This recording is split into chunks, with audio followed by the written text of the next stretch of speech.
Hey guys, welcome back to my channel. It is Tina, and today I am bringing you finally a behind the book. I know it's been some time since I've done a behind the book, but as you've seen in my previous vlog, I kind of got sidetracked off of reading because I was so hooked on Game of Thrones. But now that I have finished all seasons and I am waiting for the new season to come out next month, I finally sat down and read.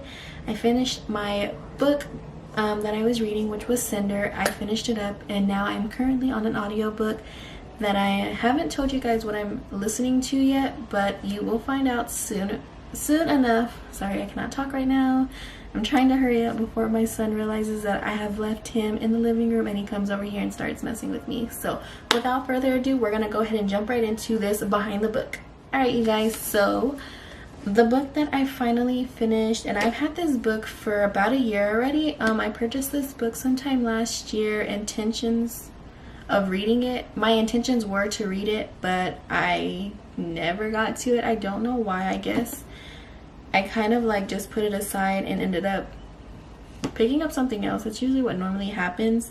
But I am talking about Cinder by Marissa Meyer.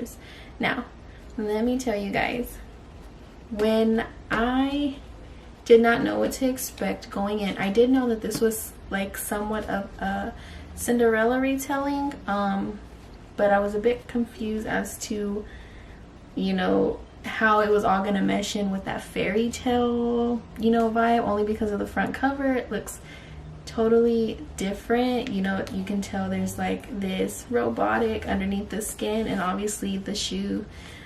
So yeah, I really didn't know what to expect going into the book, but I will say that I am absolutely impressed with this book. I feel like it was spot on to like other Cinderella stories. It did have a few different parts. Like, for one, she was really close with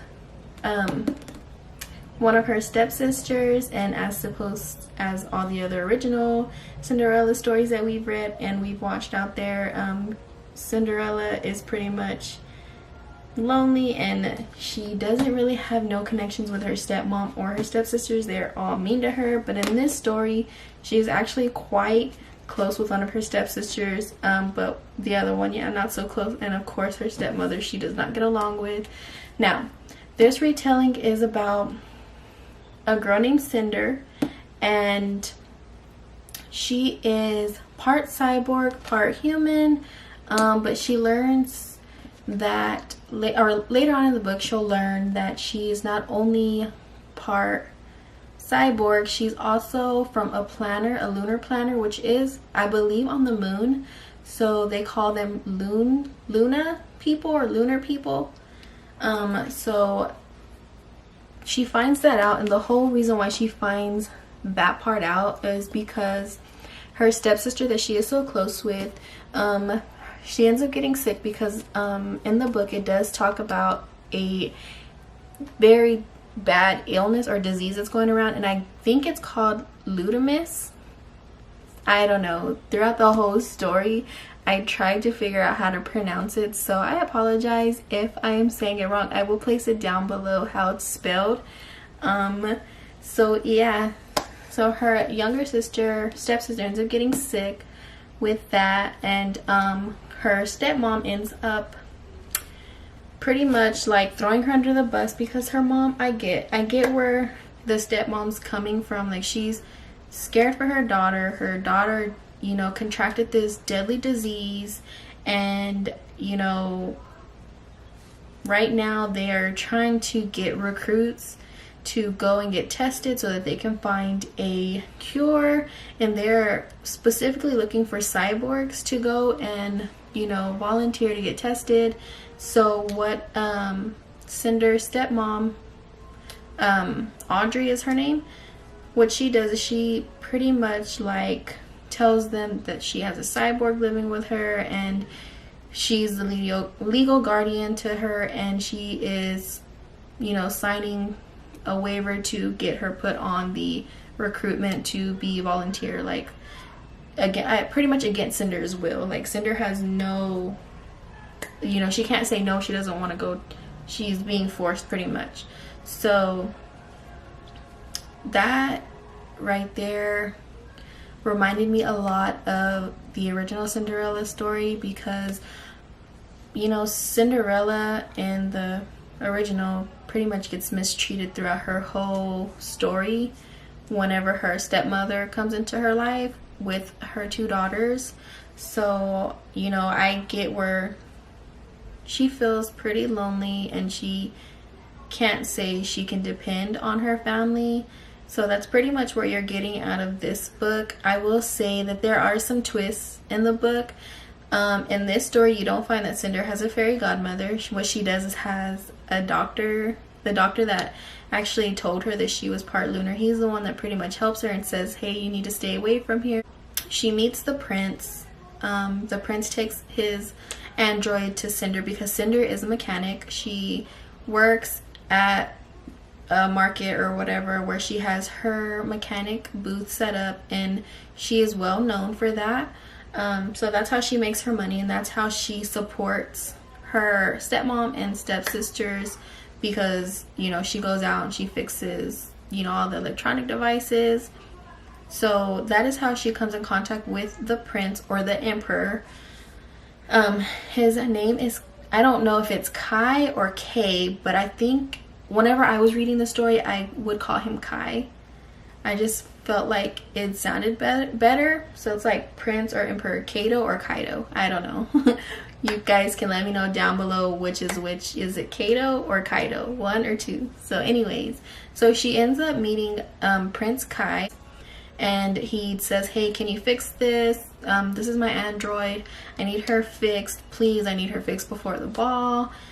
She's, you know, she's very important to me. She's been in my life since I was young, so I would really like for you to fix her. That is how her and the prince met. So now we're fast forwarding back to when her sister got sick and when she had to go and, I guess, be a guinea pig as to, or to find out, you know, if she can find a cure, or, you know, if like there's something about her special that can help, you know, make a breakthrough in the cure. Well, during her testing time, right off the bat, the doctors knew that she was completely different. So the more testing they did on her, you know, they realized that, you know, this could probably be the break that we've been looking for. Now, like I said, there is one specific doctor that was helping Cinder only because he knew her history once he got her blood. So as soon as he found out she was lunar, you know, he already knew, like, this girl is something special. But he also did further testing and he found out her full history and where she came from and how she came to be. So anyways, what I'm gonna say is that this book is really good. I definitely will recommend it. I don't want to get too in depth with it, only because I don't want to spoil anything. I know I'm a little late on these books, but I know that there's probably people out there that haven't read them but are interested in reading them. I will say that Marissa Meyer did an absolutely amazing job with her writing. She kept me super interested in the book. Not once did I feel like, hurry up, like what's gonna happen next. Not once did I feel that in the book. I think it's something totally different from the original Cinderella stories that we hear.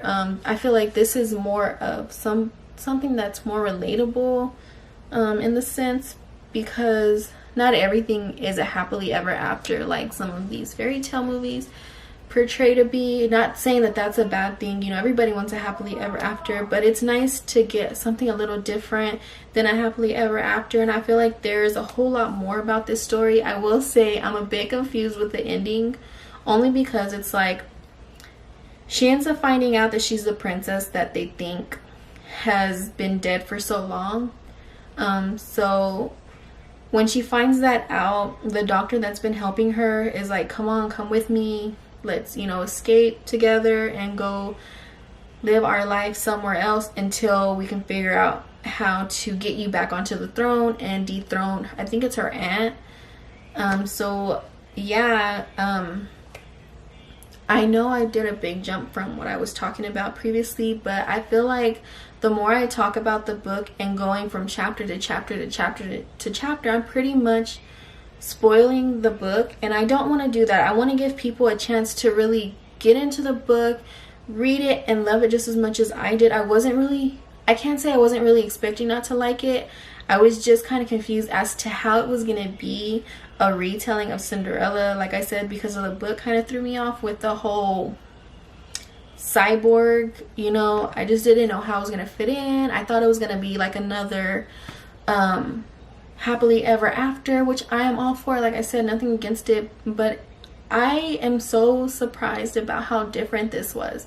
Like I said, for one, she didn't have a fairy godmother.